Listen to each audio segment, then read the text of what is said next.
Happy day, students. Today we are going to talk about Class 10 Social Science History Chapter 3 Nationalism in India.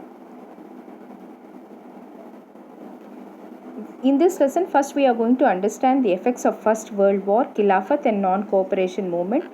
National movement was spreading in new areas in 1919 and incorporating new social groups and developing new models of struggle. Mahatma Gandhi came to India, and the idea of Satyagraha emphasized the power of truth and the need to search for truth. He came to India in 1915. He advocated the physical force was not necessary to find the oppressor. In 1916, he traveled to Champaran in Bihar to inspire the peasants to struggle against the oppressive plantation systems. Let us understand this concept of idea of Satyagraha. Mahatma Gandhi came to India in January 1915. His heroic fight for Indians in South Africa was well known. His novel method of mass agitation known as Satyagraha has yielded good results. The idea of Satyagraha emphasized the power of truth and the need to search the truth. In 1916, Gandhiji traveled to Champaran, Bihar to inspire the peasants to struggle against the oppressive plantation system. These peasants were growing a plant called indigo that gives a rich blue color used in textiles. In 1917, crops fields in Kedah district of Gujarat, but the government refused to remit the land revenue and instead on its full collection. The crops failed because of bad harvest. In 1918, Mahatma Gandhi intervened in a dispute between workers and mill owners of Ahmedabad. Here, the mill owners were not British, they were Indians. He advised the workers to go on strike and demand a 35% increase in wages. Satyagraha brought Gandhiji into close touch with the workers in the urban areas as well. Let us understand what is Rowlatt Act, which is also called as the Black Law. When the Rowlatt Act was passed in 1919, it was hurriedly through Imperial Legislative Council, inspire of unanimous opposition of Indian members.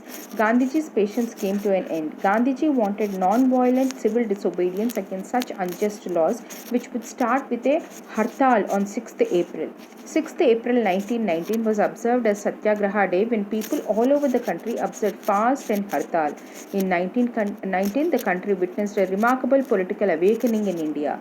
Local leaders were picked up from Amritsar and Mahatma Gandhi was barred from entering Delhi. On 10th April, the police in Amritsar fired upon a peaceful procession, provoking widespread attacks on the banks. Jallianwala Bagh massacre. A large crowd gathered in an enclosed ground of Jallianwala Bagh. People came to protest against the government's repressive measures, while some came to attend the annual Baisakhi fair. General Dyer entered the area, blocked the exit points, and opened fire on the crowd, killing hundreds. The government responded with brutal repression, seeking to humiliate and terrorize people. Satyagrahis were forced to rub their noses on ground, crawl on the streets, and do salam to all the sahibs.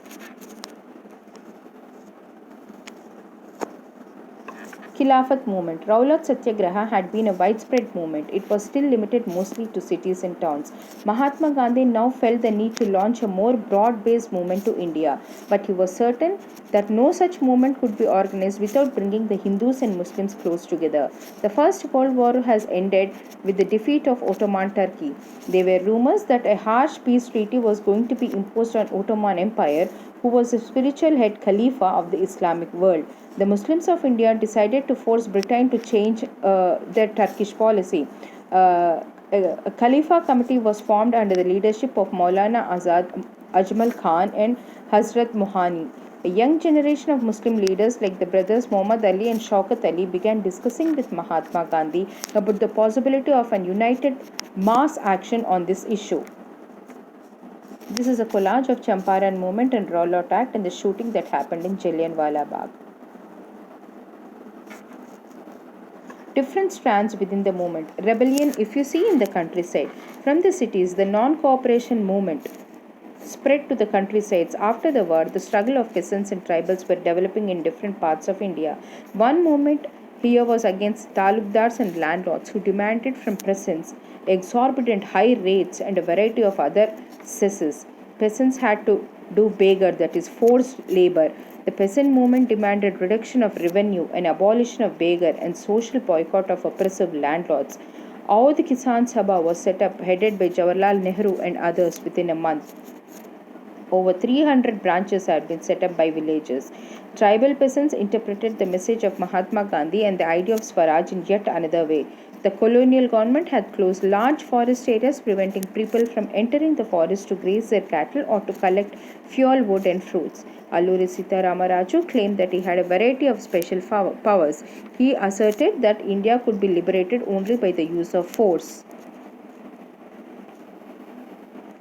Towards civil disobedience, Mahatma Gandhi decided to withdraw the non-cooperation movement in 1922. The movement was turning violent in many places and satyagrahis needed properly trained for mass struggle. C.R. Das and Motilal Nehru formed the Swaraj Party within the Congress to argue for a return to council politics. SALT was a powerful symbol that could unite the nation. SALT March, accompanied by 78 of his trusted volunteers, started. Finally, Mahatma Gandhi once again decided to call off the movement and entered into a pact with Irwin on 5th March 1931.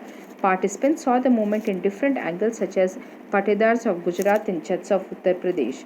To organize business interests, formed the Indian Industrial and Commercial Congress in 1920 and Federation of Indian Chamber of Commerce and Industries happened. Gandhiji called to untouchables, that is Harijans, children of God. This is a collage of Salt March, civil disobedience and boycotting foreign goods. The image of Bharat Mata to start a feeling of nationalism among Indians, and a picture of Simon Commission which came to restructure the administration, which was not welcomed by Indians because it did not have any Indian participation. Therefore, the moment they landed in India, they had to meet with the slogan "Simon, go back." The sense of collective belonging. Nationalist movements spread when people belonging to different regions and communities began to develop a sense of collective belongingness. The idea of a nation is most often symbolized in a figure of image.